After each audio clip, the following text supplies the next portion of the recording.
it's just about having the preparedness to get struck by lightning, but then also having the capability to turn lightning into electricity that you can use to power something.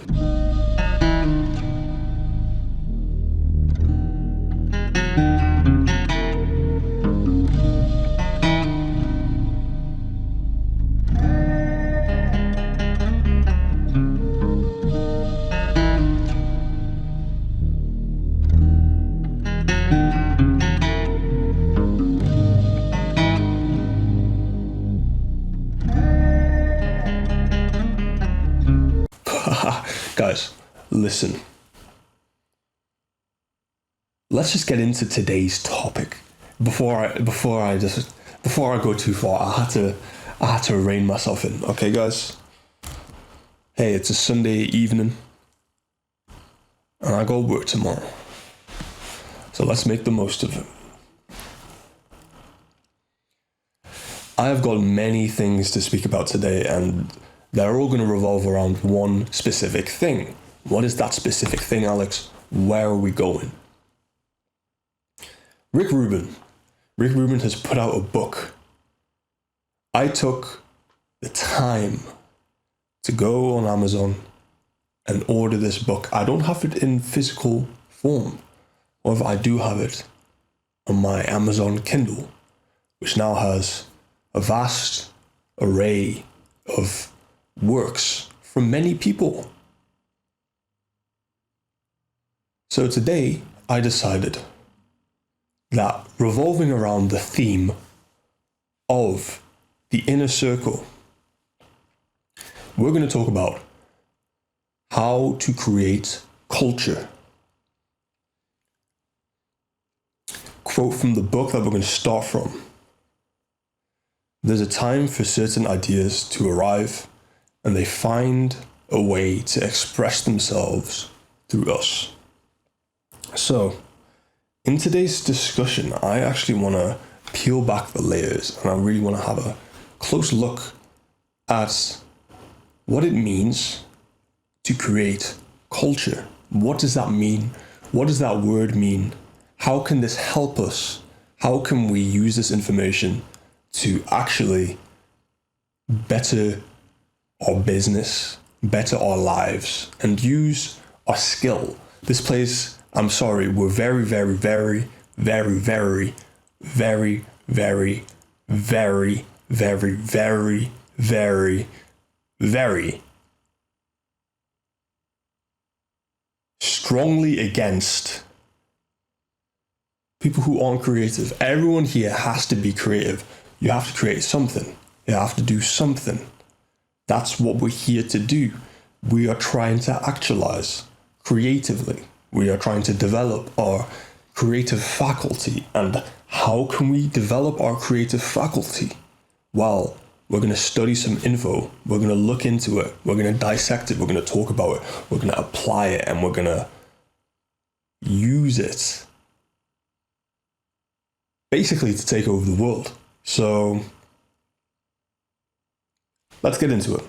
Let's read some pieces of this book, because this, ever since I mentioned this book, I've been going on a rampage. I haven't even turned the page and I'm on a rampage.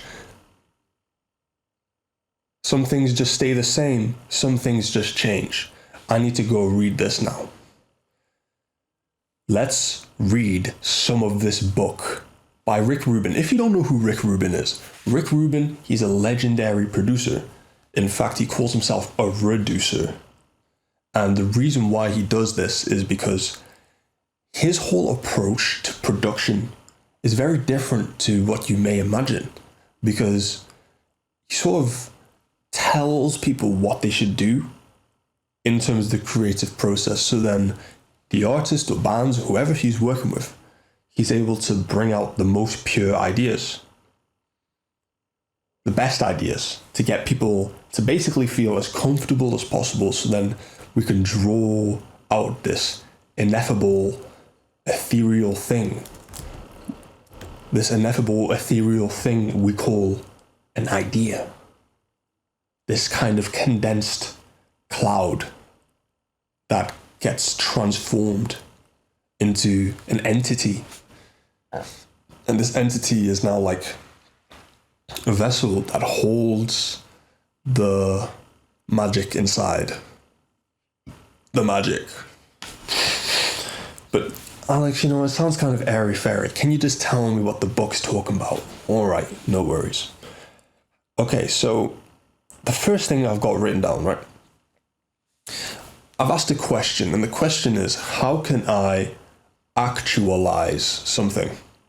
How can I make something actual? I have something. I don't know what it is yet. I can kind of see it. It's kind of vague. Maybe it's like a taste or something. Like maybe it's just a sound that I heard. And I've got this thing, I kind of have a vague idea of it, but how can I actually just make it? Like, how can I just make it like 3D? What can I do? Okay, well, let's look into the book and let's try and answer this question, because it's a good question. It's a good question. In the book it says, art is a circulation of energetic ideas. What makes them appear new is that they are combining differently each time they come back. No two clouds are the same. Clouds never truly disappear, they change form. They turn into rain and become part of the ocean, and then evaporate and return to being clouds. The same is true of art. The imagination has no limits, the physical world does. The work exists in both. So, now we're getting somewhere.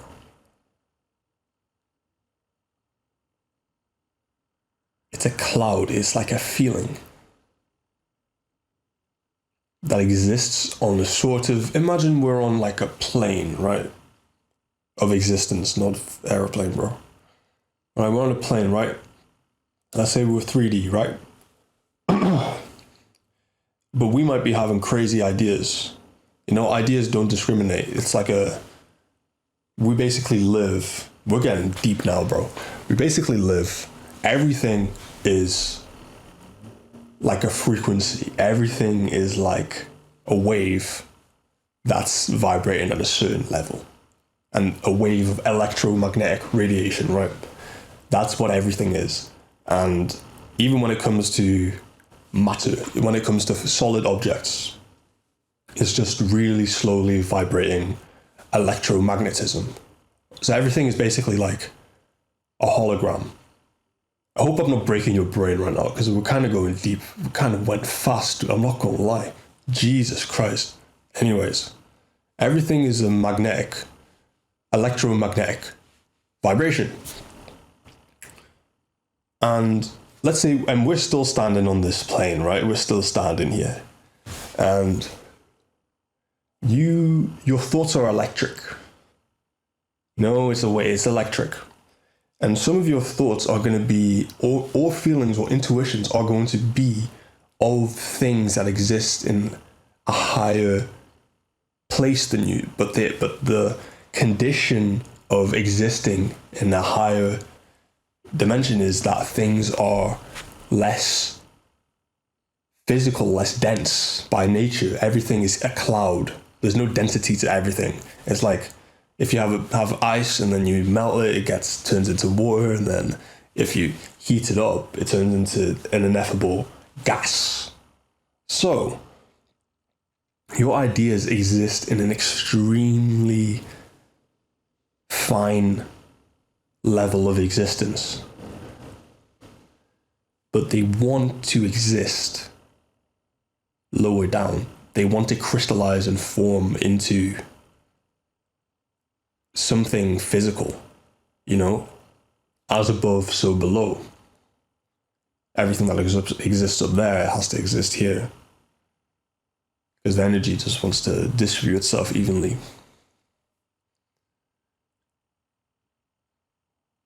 So your ideas, they want to exist, but how are they going to exist? Well, they have to enter the mind of someone who's receptive to them, someone who respects them, someone who will actually actualize them, someone who has capability, someone who is in tune with their perception.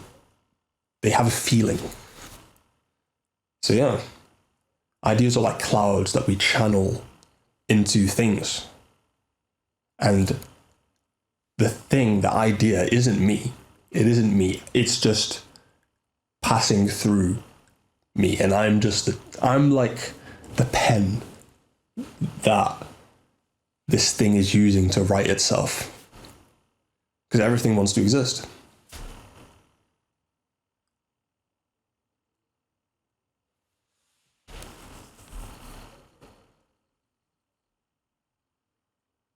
Okay, so now we're going to get into our second quote from the book.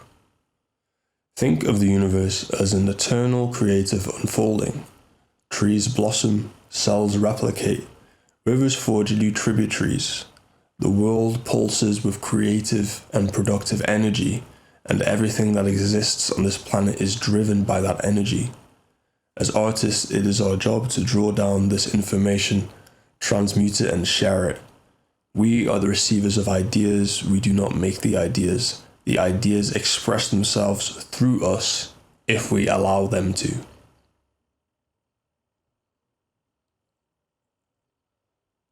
I think that's just such a beautiful image. Cells splitting, replicating, things growing, everything is like blooming and blossoming constantly. Everything wants to create itself. It's like alive.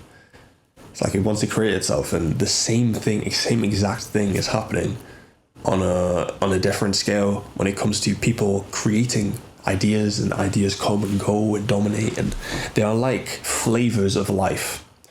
Like if you have really good culture or brand or something, it doesn't just apply to one thing. It doesn't apply just to like clothes, or it doesn't just apply to I don't know, sound, even though those are two very big sectors, that it needs to span every single possible place in life. It's like if you've ever played Minecraft before, it's like when you have a texture pack or resource pack, and then when you put it on, everything in the game changes to that style. It's like a whole thing. So you want to do that with what you make. You want it to be a way that you eat food. It's the type of food you eat. It's the type of clothes you wear. It's the type of music you listen to. It's the type of furniture you have. It's the type of car you drive. It's the type of girl you have. I literally saw a clip of A$AP Rocky saying that, like, is literally everything. Every single level has to be pushed through this codex, like this thing, this point of view. That's what it is. Okay. So, I made this note, and it says, being an artist is about having a preparedness and a receptiveness to an internal landscape. It's like a cloud that comes and goes that you can't grasp. It is about having an awareness to experience that cloud when it arrives and translate that cloud into an entity.